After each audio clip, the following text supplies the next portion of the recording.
Hello, Sarah. This is one of those little fun, wonderful videos I like doing for you. Uh, I got sidetracked, so earlier I felt the energy to do it, and then I got sidetracked. So, of course, I just wanted to give you the update, let you know that we love you. Hope you don't mind my little beard there. Um, Everything's gonna be okay. You just gotta remember, always be tough, be cool, practice, practice calmness, practice exercise, whether it's Tai Chi, yoga, self defense, anything like that that's fun. You guys do karate and swimming, any other sports that you get into that keep you active, track, tennis, whatever. If you want to be into basketball, football, cheerleading, any of that or all of it together. You can do band, but they do a lot of marching and stuff and walking, which is good for exercise. But it's good to know how to play musical instruments, not only for your airflow and timing, but everybody loves music. That's why it's super popular. If people aren't rich and famous, then sometimes they get their way through their acting or music. So, I mean, not everybody can be that way, but the main thing is that you have an enjoyable life and hopefully a good attainable income to help you have anything that you would ever want for you or your family in the future. Um, but that's so far down the road. I mean, right now it's 2019. You're about 8 years old, so I'm just trying to do one of those far-reaching future videos just to inspire you. God forbid, anything would ever happen in life that sidetracks us from our plan of me having to work every day and mama working every day, and I mean bar of inventing something new, becoming multimillionaires through the lottery, which does not really happen a lot, so you can't really count on that in life. um if you get a county job or teacher's job or public service job or even military, those usually used to have 20-year pensions. A lot of them are now more to 25 to 30-year pensions, if they have that. If you're in the regular working world, a lot of those you have to work till early out 62 if you have money in the bank. But nowadays they want you to work till 68. That's to get the insurance and the Social Security. And believe me, it's not a lot. So unless they have universal health care by then and better pensions, you do not get a lot of money at that point. You really need to start putting money in a Roth IRA or 401k or something better of the day. If they don't have a pension for you, you need to start creating your own, even if you're only making minimum wage, which it's hard to believe. My first job was $2 an hour. Then minimum wage was actually, that was summer help. Minimum wage was actually 3.35, and then I went up to 4, and it took for years for it to get to 5.50. But by then I was luckily in a job that put me just a buck or two above that. By the time minimum wage, by the time I left that job, minimum wage was maybe $6 an hour or so, but I was up to like 8 or 9, which was good. But then the economy inflation just keeps going up so much. People don't realize 30 years of inflation. I'm not trying to say this to scare you.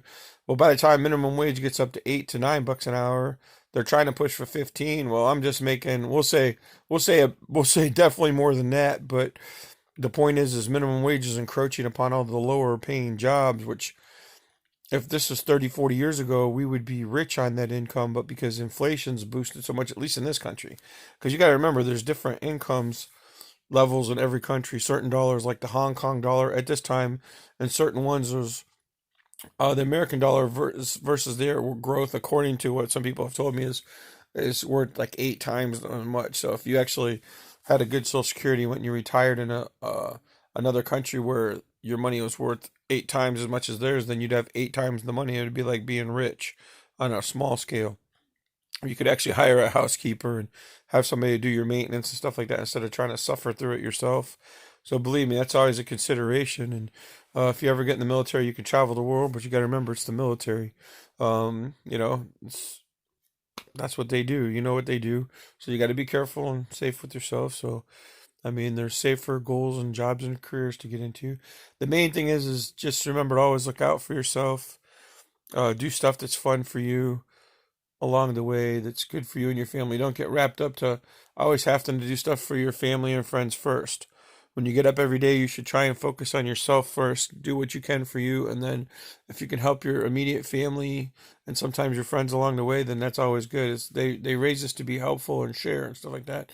But from some of these other videos, you need to be a little bit more greedy with your time, so you take care of you first, so you have the ability to help and take care of others.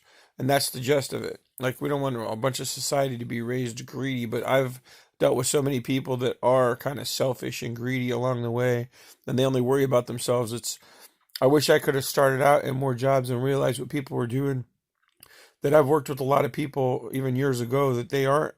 There's a definitely always a group of a dozen or more that's really friendly, and then there's the group of the mishmash, and then there's a group of the people that aren't friendly. So you'll know who those are, and you'll know how to deal with them when it comes. But don't keep going out of your way, especially to unfriendly people. It doesn't mean you don't try and talk to them and communicate with what you can, but some people are just set in their ways. But also, it doesn't mean with the friendly ones, don't go spend all your time, because if you notice, it's a two-way door of communication. Don't let them make you feel guilty for them. You're not getting a hold of them when they're not getting a hold of you. Believe me, you'll understand more what I mean. Like with social media, it's changing the world, and you can drop messages all the time. And sometimes people will be on their phone all day talking to their friends or playing games, but they won't send a message back to you. So that should be the message. When they don't message you back, the silence is not always golden. Whoever come up with that for sales is a different thing. But when you're waiting on a deal, it just means lack of initiative, or they've got other options that they're trying to weigh or to play psychological games. Silence is not always golden. When you message somebody, if they don't message you, there's some kind of issue, unless the phone's down or something's going on, or you're continually messaging people and they're not messaging you back, and you find out there's nothing wrong with their phone, there's nothing wrong with their internet, there's nothing wrong with their email. That's what I'm saying. You have to look out for you, because there's a certain amount of people in the world that don't. It's, certain groups and stuff like this, that's fine. Yes, I get that. Certain churches and religions, and yes, don't get me wrong. There's nothing wrong with trying to help your fellow people, your fellow mankind, and all that stuff there, but you really have to make sure that you're in good physical, mental, emotional, spiritual shape first. A lot of those people that do help a lot, some of it's to me like a past life karma thing, or they're secure in everything that they're doing, which is fine. And if you're there, that's fine. But you don't spend your whole life, unless that's the path you choose, giving everything away selflessly for no money when other people are getting paid to do the same job, whether they're running the place or whatever. So if you ever get yourself in a position where you're actually running the place, helping, making money, when the volunteers actually get all the work done sometimes, don't get me wrong, but there's usually some people running that organization if you ever get involved in some of those.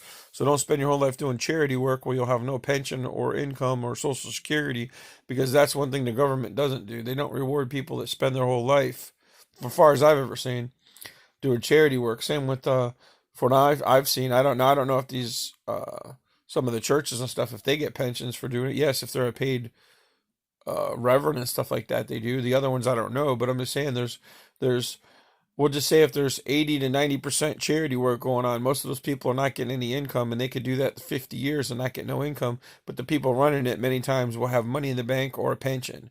So that's kind of like, and I don't even know why I brought this up, but it's an important topic. So that's what I'm saying. If you want to be a volunteer your life and have no money and be in poverty, if that's the path you choose, that's one thing. But and if you're working for minimum wage and everybody's making 2 or 3 times the income, then you gotta. That's why college is important for many people, or uh, definitely entrepreneurship, getting your own company, your own job, doing side work, stuff like that, where you're doing stuff for your own business. Some people get into bands. There's, like I said, if you get into the music and stuff like that, there's many routes. Some people get into sports, professional sports. There's stuff that you can still do for your community, but believe me, the more money you got in the bank, the more you can donate, and you can still do volunteer work at time when you want to. So it's finding that little bit of balance where, so say you do 5 or 10% volunteer work, don't do 50 to 80% unless that's a path you're really choosing, is what I'm saying. I mean, that's humble, honest, and some people will give away their whole income, or they'll just give it all up and go be monks or nuns or anything like that. And maybe they have income now anyways, I don't know. And that's, if that's the path you choose, that's fine. But just remember, that's a different path than a working path. And if you're doing that, then you're going to spend a lot of time helping other people. And, so it's about what you choose to do. So let's just say you go through life as a normal person, whether you're not at one stream or the other, and you're just trying to get through having a job where you live. If you're making minimum wage or just above or just below, that's the poverty line entirely, in the poverty level, because inflation continually goes up. It's like when I was a kid, they used to tell me loaves of bread was 3 cents or 5 cents or 10 cents. I don't even know what the heck it was by the time I was a kid. I really don't know. From somewhere to the 50s to 70s. I mean, years ago it was $1. Now you can get cheap bread with cheap ingredients for $1, but a regular loaf of bread is $3 to $5 right now. Do you understand the difference from all right, yes, you're talking, we'll say it's close to 2020, but it is 2019. So you figure the math out, and that's what I'm saying. If you go from 1950 to 2019, we're about 70 years there. So inflation has grown unproportionately. So say it's some people say it's 400%. It's a bull crap. It's more like 3,000 or 3 million. I don't know, whatever. Say it's only 3,000%. It doesn't matter. Say it's doubled from by the time that you get there, and you're paying, instead of $1 for bread, it's $10. Say the good bread's 15 to 20 to 25 or 30. God forbid. I mean, obviously there'll always be cheaper ingredients, cheaper manufacturing, stuff like that. We have such an abundant food supply because of the farmers and the corporate world, and they speed grow everything. They have better stuff to last through storms. They're doing growth inside warehouses. They have, which helps with the climate control. They have 3D printing where they can print all kind of things besides food and products and stuff like that if you have the right stuff. And you just want to make sure it's all natural ingredients, if there is such a thing for 3D printed food. But I mean, it's the future. I mean, it's the concept of the cartoon show, like the Jetsons, when they show you your food's in a pill. And as long as you got the right vitamins and nutrition, and your stomach's actually not like over big, because if your stomach feels full and you only need a little bit of food and it's nutritional and healthy, you can live a long life that way, especially if you're getting the nutrition to power your muscles. The more work you do, sometimes you need more. Well, the way they've taught us to be is you need more food and fuel for your body. So, long story short, hey, who knows why I put this video out there, but I do. And the main part of the goal is, Sarah, we love you. Do the best you can your whole life. God forbid anything ever goes stray or awry or whatever. And time flies, and I wish we'd have had video of you when you were just like the first couple years old, because we didn't have the smartphones and the video then, because everybody else did, but we were waiting for technology to catch up to our income level at the time. So we could have got away with getting one, and I wish we would have, just so we'd have more pictures and video. But we got the yearly pictures and stuff. But the cameras back then were so slow and so bad. They were, seriously, flip cell phones, and they were kind of small, but they were not the technology of the smartphones. And now the smartphone is definitely a handheld computer plus, because it does everything imaginable: the camera, the video, communications. Like it does all the measurement and stuff that the construction guys used to have to buy all those tools, like $20 a piece, like some of those measuring tools. And it doesn't necessarily do the laser light yet, but it will if it's not. But it does the measurement and has a tip alarm. There's all kind of stuff you can do. You can get an app for almost anything other than like detectors and stuff like that. Sometimes you need extra sensors to plug in. But still, I'm just saying, like, technology is going to be even so much better by the time you're older. But just keep up with technology and the times, and listen to the music. Stay young. But across the board, I had to do another update video. And like I said, I kind of switched from what I was working on, and I got a lot of stuff to do. And it's about an hour before we get you up and get you out the door for school. So, oh, that's my fun, uplifting video from Dad. So, we love you, baby. You take care. We'll talk to you soon, and always and often. Remember, stick up for yourself always, and be careful, be safe. Love you, Mooney back from your dada and your mama who's at work. So, talk to you later then. Bye. Love you.